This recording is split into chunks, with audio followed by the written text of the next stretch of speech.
Sa bayan ng Liloy, Zamboanga del Norte, lumitaw ang isang batang motocross prodigy, si Zaira Paco. Sa edad na 8 taon, sinimulan niya ang paglalakbay tungo sa kanyang pangarap sa motorsports. Sa tulong ng kanyang ama, si Papa Jade, natutunan ni Zaira ang disiplina at teknik sa pamamagitan ng simpleng minibike. Ang kanyang talento ay lalong nahasa nang mabigyan siya ng bagong Chinese motorbike ng kanyang tito.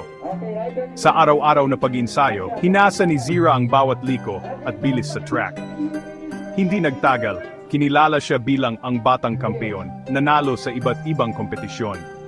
Sa suporta ng pamilya, si Zaira ay isang hakbang na lang mula sa National Motocross Championship. Inspirasyon hindi lamang sa kanyang bayan, kundi sa mga kabataang babae sa motorsports.